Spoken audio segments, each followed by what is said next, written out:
Pastor Praveen పగడాల ఈయన మరణం ఒక పెద్ద మిస్టరీ ఇప్పుడు ఆంధ్రప్రదేశ్లో.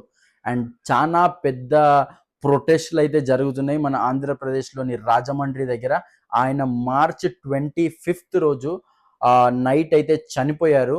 అండ్ ఆయన అయితే రోడ్ యాక్సిడెంట్లో చనిపోయారు. అండ్ అదే ఒక పెద్ద మిస్టరీకి కారణంగా మారింది.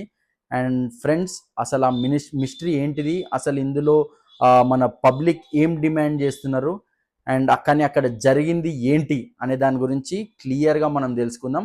ఎవరైతే ఫస్ట్ టైం చూస్తున్నారో ఫ్రెండ్స్, నా వీడియోని కొంచెం లైక్ చేయండి, సబ్స్క్రైబ్ చేయండి. ఎందుకంటే కొంచెం రీచ్ ఎక్కువ ఉంటుంది. ఇలాంటి వీడియోస్ చేస్తే కొంచెం పబ్లిక్కి అవేర్నెస్ అనేది వస్తుంది అనమాట. అండ్ ఫస్ట్గా మనం మన పాస్టర్ ప్రవీణ్ గురించి తెలుసుకోవాలనుకుంటే, ఆయన ఏజ్ వచ్చేసి 45. ఆయన కడప నుండి అనమాట. ఆయన ఒక మన ఏమంటారు ఉస్మానియా యూనివర్సిటీలో చదువుకొని, అండ్ ఆయన లా కూడా చేసి, అండ్ ఆయన ఒక సాఫ్ట్వేర్ కంపెనీ కూడా పెట్టి, ఆయన ఒక బిజినెస్ మ్యాన్గా చాలా సక్సెస్ఫుల్ అయ్యారనమాట.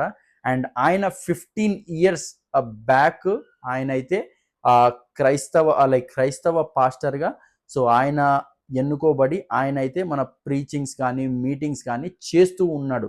అండ్ ఇక్కడ ఆయన ఏంటంటే మనం ఎస్పెషల్గా ఆయనని కల్వరి టీవీలో చూడొచ్చు.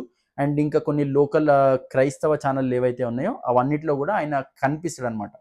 అండ్ బేసికల్గా చెప్పాలంటే, ఆయన మన హైదరాబాద్ నుండి ఆ రోజు మార్చ్ 25 రోజు బుల్లెట్ బండి పైన మన రాజమండ్రిలోని కొవ్వూరు దగ్గర మీటింగ్స్ కోసం వెళ్ళాడనమాట.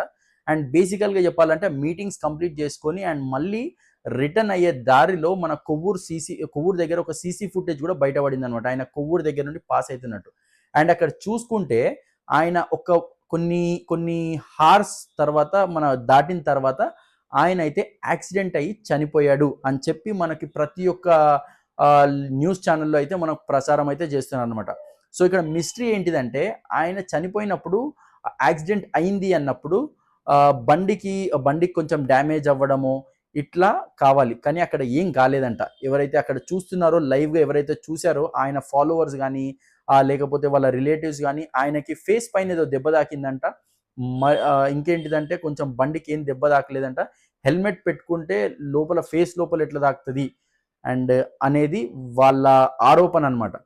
బేసికల్గా ఏంటిదంటే ఆయన ఏం చెప్పాడంటే, ఈ కాంట్రవర్సీకి కారణం ఇంకోటి ఏంటిదంటే, ఆయన డిసెంబర్లో ఒక చిన్న క్రైస్తవ మీటింగ్ ఏదైతే ఉన్నదో సో వాళ్ళ మీటింగ్స్లో ఏం చెప్పాడంటే, డిసెంబర్లో నాకు థ్రెట్ ఉంది, లైఫ్ థ్రెట్ ఉంది కాబట్టి నేను ఎప్పుడైనా చనిపోవచ్చు అని ఒక మాట చెప్పాడంట. ఎందుకు అనంటే బేసికల్గా కొన్ని కాంట్రవర్షియల్ స్టేట్మెంట్స్ చేయడం వల్ల సో వేరే వాళ్ళు ఆయనని మన మర్డర్ చేస్తాము ఇట్లా చేస్తాము అని చెప్పి ఒక బెదిరింపు కాల్స్ అయితే అయినాయి అనమాట.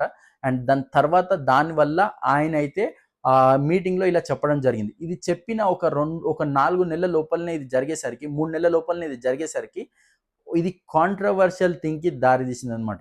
అండ్ దీనికోసం ఆయన డైరెక్ట్గా అది అయిపోయిన తర్వాత మన రాజమండ్రిలోని గవర్నమెంట్ హాస్పిటల్కి అయితే తీసుకురావడం అనేది జరిగింది.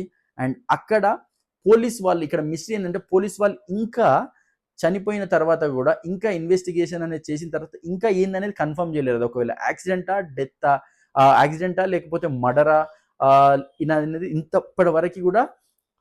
ఇప్పటి వరకు కూడా అసలు కన్ఫర్మ్ చేయలేదు. సో దానివల్ల భారీ ఎత్తున ఎవరైతే మన క్రిస్టియన్స్ ఉన్నారో అక్కడ, లేకపోతే ఆయన ఫాలోవర్స్ ఉన్నారో, వాళ్ళ రిలేటివ్స్ ఉన్నారో భారీ ఎత్తున పోలీస్ వాళ్ళతో ధర్నాలు కానీ అవన్నీ చేస్తున్నారు అనమాట. ఇక్కడ చూసుకుంటే పెద్ద పెద్ద లీడర్స్, మన ఆపోజిట్ లీడర్స్ ఎవరైతే ఉన్నారో, కూటమి ప్రభుత్వం కాకుండా మన